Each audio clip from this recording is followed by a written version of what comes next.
One day, Elisha was passing through Shunem. One of the leading ladies of the town, she stopped him and talked him into staying for a meal.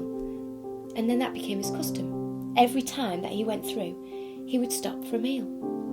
"I'm certain," said the woman to her husband, "that this man who stops by with us all the time is a holy man of God.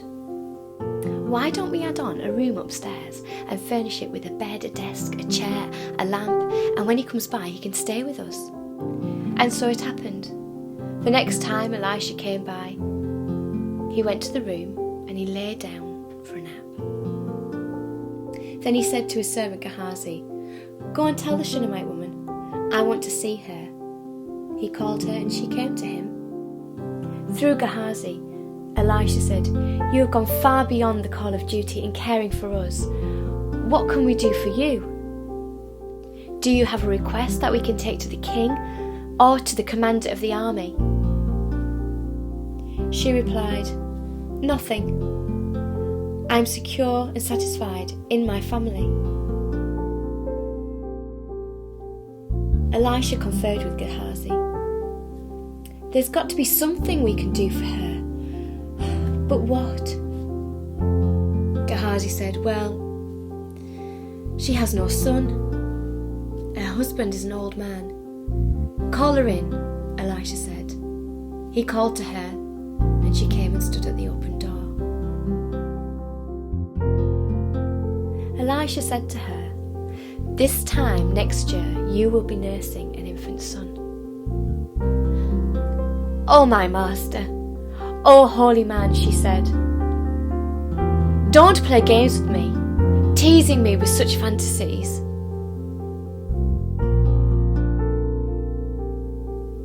The woman conceived. A year later, just as Elisha had said, she had a son. The child grew up. One day he went to his father, who was working in the fields with the harvest hands, complaining, "My head, my head." His father ordered a servant, "Carry him to his mother." The servant took him in his arms and carried him to his mother. He lay there on her lap until noon and then died.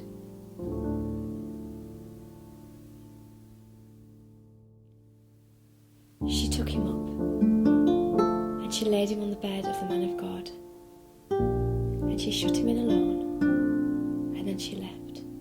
And she called to her husband, "Get me a servant and a donkey.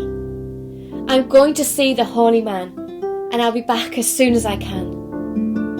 "But why today? It's not a holy day. It's neither a new moon nor the Sabbath." She said, "Don't ask questions. I need to go right now. Trust me." She went ahead, saddling the donkey, ordering the servant, "You take the lead and go as fast as you can. I'll tell you if you're going too fast."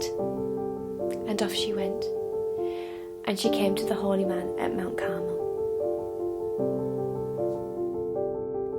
The holy man, spotting her while she was still quite a long way off, said to his servant Gehazi, Look out there. Why, it's the Shunammite woman. Quickly, go now, ask her, is something wrong? Are you all right? Your husband, your child?" She said, "Everything's fine." But when she reached the holy man at the mountain, she threw herself at his feet and held tightly to him. Gehazi came up to pull her away, but the holy man said, "Leave her. Can't you see she's in distress? But God hasn't let me in on why. I'm completely in the dark." Then she spoke up. "Did I ask for a son, master?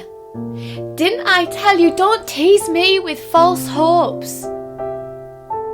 He ordered Gehazi, "Grab my staff and run as fast as you can. And if you meet anyone, don't take the time to greet him. And if anyone greets you, don't even answer. Lay my staff across the boy's face." The boy's mother said, "As sure as God lives and you live, you are not leaving me behind."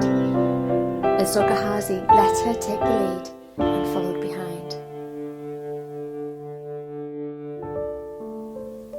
But Gehazi arrived first, and he laid the staff across the boy's face. But there was no sound, no sign of life. Gehazi went back to meet Elisha and said, "The boy hasn't stirred." Elisha entered the house and found the boy stretched out on the bed, dead. He went in the room and locked the door. Just the two of them in the room, and prayed to God. He then got into bed with the boy and covered him with his body, mouth on mouth, eye on eye, hands on hands, and as he was stretched out over him like that, the boy's body became warm. Elisha got up and paced back and forth in the room. Then he went and he stretched himself upon the boy again, and the boy started sneezing. 7 times he sneezed, and then he opened his eyes. He called to Gehazi and said, "Get the Shunammite woman in here."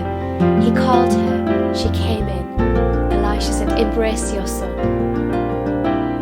She fell at Elisha's feet, face to the ground in reverent awe. Then she embraced her son